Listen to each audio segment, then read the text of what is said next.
வாழ்க வையகம், வாழ்க வையகம், வாழ்க வளமுடன். அருளாசன் அருள் தந்தை வேதாத்ரி மகரிஷி அவர்களும் ஒட்டுமொத்த மகான்களும் இறைநிலையும் என்னுள் சூக்குமமாக எழுந்தருளி இன்றைய நாள்காட்டி வரிகளுக்கான கவிவரிகளையும் அதற்கான விளக்கத்தையும் சிறப்பிக்க வேண்டுமாய் சங்கல்பம் மேற்கொள்கிறேன். அனைவரையும் பணிவோடு முதற்கண் வணங்கி ஆரம்பிக்கலாம் என்றிருக்கிறேன். அனைவருக்கும் இனிய காலை வணக்கம். வாழ்க வளமுடன். சாமிஜியினுடைய இன்றைய நாள்காட்டி வரிகள்.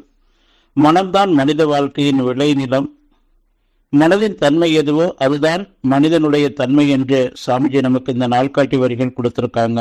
இதற்கான கவிதை வரிகள். மனம் என்னும் புதினமது ஜீவகாந்த அலைதான் மனிதனிடம் புலனளவு அது விரைவு கொண்டு மன அலை சுழலோ வினாடிக்கு 14 முதலாய் மாறி பல நடைகளிலே 40 வரை போம். மனமது அகத்தவ ஆக்னை துரியம் இவற்றின் மலைப்பின்றி 8 முதல் 13 வரையாம். மனம் சக்திகளும் நிற்க 4 முதல் 7ஆம். மறைபொருளாம் சிவகலத்தில் 1 முதல் 3ஆம் என்று ஒரு பாடல்ல கொடுத்திருக்காங்க. இன்னொரு பாடல்ல மனம் புடன் உணர்வினில் மயங்கிட மாயையா, மனம் உயர் வெளியினில் மருவி தோய்ந்திட, மனம் உயர்ந்து அறிவனும் ஆபதம் எய்திடும், மனமறிவாகிய மனிதனும் தெய்வமே. மனம் மாயை என்பார்கள் மனநிலை மாற்றத்தை, மனம் ஆய்வதே இல்லை மனம் மெய்ப்பொருளாகி, மனம் அறிவாகி மறுபுற பெய்திடும், மனம் அறிவாகிய மனிதனும் தெய்வமே என்று சாமிஜி நமக்கு இந்த கவிதை வரிகள் கொடுத்திருக்கிறாங்க. நாம புரிந்து கொள்ள வேண்டியது என்ன? சாமி சொல்றாங்க, மகான்களின் அறிவு நிலை உயர்வை மற்றொரு அறிந்து கொள்ள முயற்சித்தால் அதுவும் ஆகா என்று.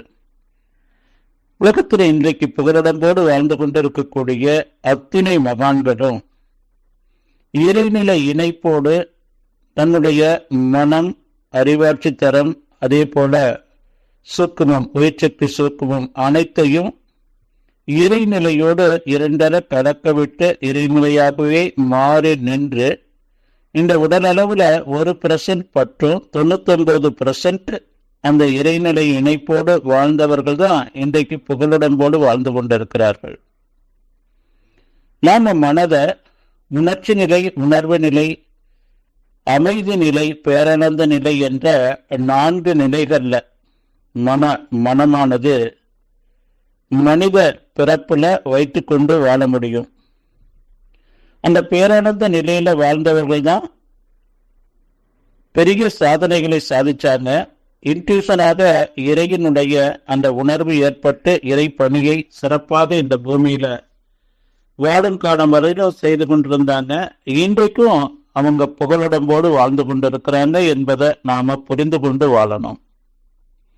புலனளவில் எல்லை கட்டி கொண்டு வாழும்போது இந்த ஞான கர்ம இந்திரியங்களான இந்த 10 ஞான இந்திரியம் தோல், நாக்கு, மூக்கு, கண்ணு, காது, கர்ம இந்திரியம் கை, கால், பிறப்புறுப்பு, மனதுவாரம், வாய், இந்த 10 இந்திரியங்கள்ல நாம வடத அழுந்தி இந்த உடலையே நான் என்ற அளவுல எல்லை கட்டி கொண்டு வாழக்கூடிய அந்த ஒரு நிலையில, உணர்ச்சி நிலையில நம்முடைய மன பிரிக்குவன்சி 14 18 20 போனாவே சினவையப்பட்ட நிலை 40 வரையிலும் போகும். அப்போ நம்முடைய வீட்டிற்கு விரயமாகிக் கொண்டே இருக்கும். நம்முடைய மனம் பாதிக்கப்படும், அறிவாட்சி தரம் பாதிக்கப்படும், உடலும் உயிரும் அவ்வப்போது உடலை விட்டு வீட்டிற்கு வெளியேறி கொண்டே இருக்கும். உணர்ச்சி நிலை வாழ்க்கையில ஆணவ தன்மைகளான தன்முனைப்பு, அருகுண, பஞ்சமா பாவம், தயவின்றி பிறருடைய சுதந்திரம் பறித்தல், வன்முறைகள், நேர்மை, பிறற்பொருள் கவர்தல், வாழ்க்கையில பெண்ணினத்தை வருந்தவுடன் என்ற கண்ம வினைகளாக நமக்குள்ள அது மேலோங்கி நிற்கும்.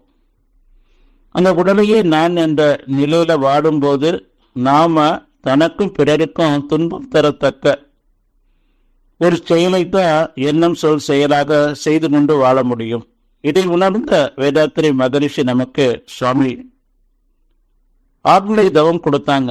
இந்த ஆக்னையில இந்த ஞான கர்ம இந்திரியங்களுக்கு அடக்கம், உறுதி, நுட்பம், சக்தி, செயல்திறன் கிடைக்குது. அளவுமுறை மீறாது, மாறாது, முரணாக அனுபவிக்காது, அலட்சியப்படுத்த மாட்டோம், அளவுமுறை காப்போம்.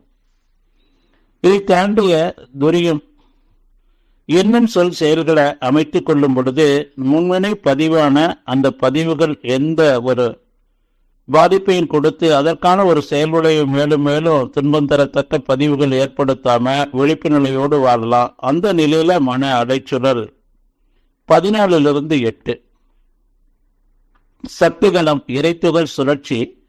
இந்த பேரியக்க மண்டலம் முழுவதும் கோடாரப்படி சூரியம்புகள் நிரம்பிய இந்த சக்தி களத்துல நம்முடைய மனம் நிற்கும் போது 4 ஃப்ரீக்வன்சி அந்த சுத்த வெளியோடு ஒன்றி கலந்து நிற்கும் போது நம்முடைய மனமானது 1 முதல் 3 ஃப்ரீக்வன்சி அந்த 1க்கும் கீழே சென்று நாம் வாழ பழகிக்கொண்டோம் என்று சொன்னா ஒரே 1% மட்டும்தான் இந்த உடல் அளவில் சிற்றின்பத்தில் நமக்கு அளவு முறை கிடைக்கும். அந்த பேரின்ப நிலையிலேயே இருந்து நாமளும் அமைதியாக வாழலாம், பேரானந்தத்தோடு வாழலாம், மற்றவர்களுக்கும் அந்த பேரானந்தத்தை வாரி வழங்கலாம் என்று சொல்லி மனதை நாம இறைநிலை இணைப்போடு இருந்து வாழ பழகி கொள்ளணுங்க. ஒவ்வொரு மைக்ரோ செகண்டும் சொல்லி நன்றியோடு நிறைவு செய்து கொண்ட இன்றைய சிந்தனையை வாழ்க வளமுடன், வாழ்க வளமுடன், வாழ்க வளமுடன்.